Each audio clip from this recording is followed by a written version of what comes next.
لو حضرتك يا ست الكل يا ست الحبايب شغاله بالكتل اللي بيسحب الكهرباء وبيدمر الفاتوره، ممكن يا حبيبه قلبي تستبدلي كل الكلام دوت بالبراد الخزف بتاع زمان الجميل ده اللي حضرتك شايفاه، او البراد الستيل، وهيدوكي نفس النتيجه في الشاي واحلى كمان من الكتل، لان ميه الكتل مش صحيه جدا للمعده وللجسم.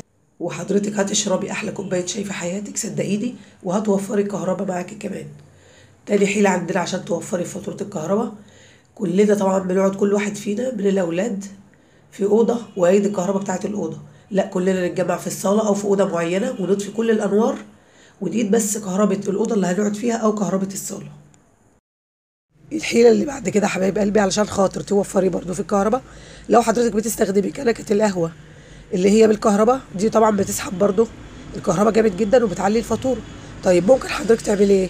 ممكن حضرتك تستخدمي كنكة القهوة العادية جدا، تعمليها على عين البوتاجاز الصغيرة من فوق، وكده هتشربي فنجان قهوة أحلى من فنجان القهوة بتاع الكهرباء، لأن الكهرباء زي ما حضرتك عارفة بتخلي المية متأينة ودي فيها خطر على المعدة لا قدر الله بنتي ست الحبايب. نيجي بقى حبيبة قلبي للساحب الأكبر والمدمر الأكبر للكهرباء، وهو الميكروويف الكهربائي.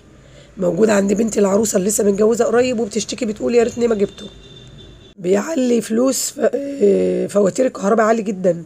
ممكن حضرتك تستغني عنه بانك تعملي الاكل على البوتاجاز زي ما حضرتك شايفه كده على اي عين، هتوفري في الكهرباء وتوفري كمان مصاريف علاج الضغط لا قدر الله لما تشوفي الفاتوره العاليه اما تجيلك اخر الشهر بتاعت الكهرباء، وهيطلع مع حضرتك احلى اكل زي ما حضرتك شايفه كده بسم الله ما شاء الله. اخر حيله عندنا حبايب قلبي عشان ما اطولش على حضراتكم والنت غالي والباقه غليت، الشواحن بتاعت التليفونات او الموبايلات اللي عندنا كلنا. بنفضل سايبين الشواحن دي في فيشه الكهرباء ونفكر ان هي كده ما بتشدش كهرباء ولا بتسحب، لا ده طبعا غلط، هي بتسحب من الكهرباء وفاتوره الكهرباء جامد جدا حتى لو احنا حاطين الشواحن من غير ما نحط فيها الموبايلات. حبايب قلبي اعذروني انا اسفه علشان صوتي، عشان انا مريضه يدعوا لي بس بالشفاء، وشكرا جزيلا لحضراتكم. ولو عجبكم الفيديو ما تنسونيش بالاشتراك واللايك والشير وتفعيل زر الجرس علشان يوصلكم مني كل جديد ان شاء الله تبارك وتعالى. والسلام عليكم ورحمه الله تبارك وتعالى وبركاته. بسم الله الرحمن الرحيم.